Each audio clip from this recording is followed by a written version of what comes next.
चीन का जो डिसएंगेजमेंट है PP-15 से और जो तनाव है और चीन का भारत की एससीओ की अध्यक्षता को समर्थन, जनरल सिवाच किस तरह से देखेंगे आप इसे? बिल्कुल, देखो गौरव, इसमें कोई शक नहीं, जो अभी डिसएंगेजमेंट हुआ PP-15 से, ये एक बहुत इंपॉर्टेंट था और एक साल के बाद हुआ। पहले PP-17A में अगस्त 2021 में हुआ था और एक साल के बाद प्रेशर आने के बाद आज चीन ने डिसएंगेजमेंट किया PP-15 गोगरा हॉट स्प्रिंग। मगर अभी भी हमें ये याद रखना चाहिए गौरव कि डेप्सांग और डेमचौक से अभी भी चीन जो है वापस नहीं गया है और स्पेशली डेप्सांग से जो हमें डर है कि वो शायद वापस नहीं जाएगा, क्योंकि स्ट्रेटेजिकली बहुत इंपॉर्टेंट है चीन के लिए। वो उसको डेप्थ देता है साइचिन और अपने सिंगजांग से लासा में वेस्टर्न हाईवे, यही नहीं वो डायरेक्टली नुब्रा वैली और साइचिन ग्लेशियर को एड्रेस कर सकता है डीबीओ को बाईपास करते हुए। और ये एक ऐसी जगह है जहां पर चीन और पाकिस्तान का गठबंधन हो सकता है। चीन ईस्ट से एक्साइचिन से और पाकिस्तान वेस्ट से गिलगित पाकिस्तान से नुब्रा वैली और साइचिन ग्लेशियर को सैंडविच कर सकता है और साइचिन को कट ऑफ कर सकता है रेस्ट ऑफ इंडिया से। नहीं, लेकिन जनरल साहब अगर आप ऐसा कर सकते हैं कि चीन ऐसा कर सकता है, इसका तो यह मतलब है कि हमारी सेना वहां नहीं है और हमारी सेना कुछ नहीं कर सकती। चीन का ये गेम प्लान हो सकता है, लेकिन हमारे पास 50,000 सिपाही वहां तैनात है ना।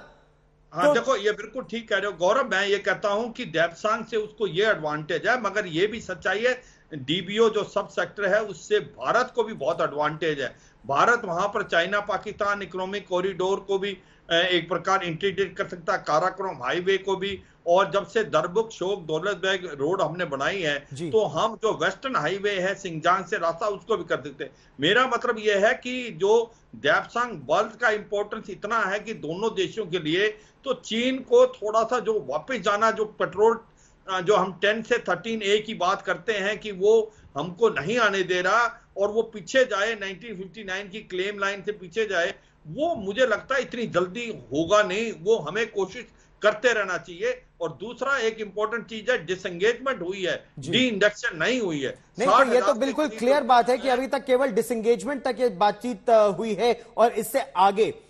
एम्बेसडर विष्णु प्रकाश, इस समय जो जमीनी स्थिति है, चीन जिस तरह की बयानबाजी कर रहा है, एक तरफ डिसएंगेजमेंट, दूसरी तरफ यह कहना कि हम PP-15 से पीछे नहीं हटेंगे और तीसरी तरफ एससीओ की अध्यक्षता में भारत की अध्यक्षता का समर्थन, आप इसे किस तरह से देखते हैं?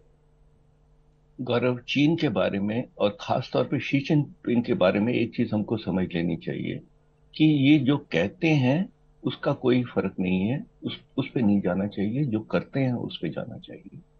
और शी जिनपिंग तो खास तौर पे अगर देखें तो पाकिस्तानियों से भी बदतर है। जब हमारे प्रधानमंत्री वाजपेयी लाहौर गए थे तो उसके बाद कारगिल हुआ, पर कम से कम ये था कि नवाज शरीफ ने नहीं करवाया होगा, शायद मुशर्रफ ने करवाया होगा। पर यहाँ तो महाबलीपुरम के बाद डोकलाम हुआ। तो और 1 अप्रैल 2020 को ये खत लिख रहे थे हमारे राष्ट्रपति को कि हमारी और आपकी दोस्ती और पार्टनरशिप सदैव रहेगी जी। तो ये ऐसे शख्स हैं जिनके मुंह में राम राम बगल में छुरी है जी। और इतने एरोगेंट हैं, जो इनका ह्यूब्रिस जैसे अंग्रेजी में कहते हैं वो है इनको। तो इनके साथ ऑप्टिक्स बहुत जरूरी है, इनको दिखाना बहुत जरूरी है कि आप जो ये मुखौटा पहन के बैठे हैं कि आप एम्परर हैं, आपको मैंडेट ऑफ हेवन है, वो सब आपकी पब्लिक के लिए। हम जानते हैं कि आपकी असलियत क्या है। और जो जमीनी स्थिति इस समय यह है, आपने बिल्कुल सही कहा कि चीन के मुंह में राम बगल में छुरी वाला एटीट्यूड है। लेकिन जनरल सिवाच, आप तो चीफ ऑफ स्टाफ रह चुके हैं लद्दाख कोर के।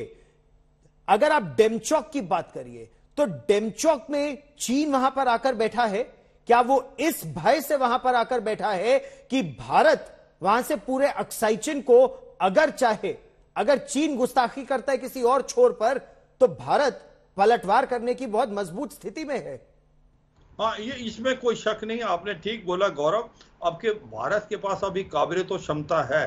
देखो, जब कैलाश रेंज भारत ने ऑक्यूपाई किया था 29-30 अगस्त 2020 को, तो भारत ने ये दिखा दिया था कि भारत एक कुछ ऐसा कर सकता है जो चीन सपने में भी नहीं सोच सकता। और मैं ये सच्चाई है कि चीन पे भरोसा करना तो बहुत खतरे से खाली नहीं है, मगर ये भी सच्चाई है कि भारत के अंदर भी क्षमता भी और काबिलियत बहुत बढ़ गई है। और आपका ये बिल्कुल अप्रिशिएशन ठीक है कि हमने भी लास्ट 6-7 साल में जिस प्रकार से अपना इंफ्रास्ट्रक्चर वहां डेवलप किया है, कैपेसिटी बिल्डिंग की है, अब हम वहां उनसे कमजोर नहीं है, हम ताकतवर ही हैं। अगर आप वो 19 है तो हम 20 है, इस बात से मैं बिल्कुल सहमत हूं।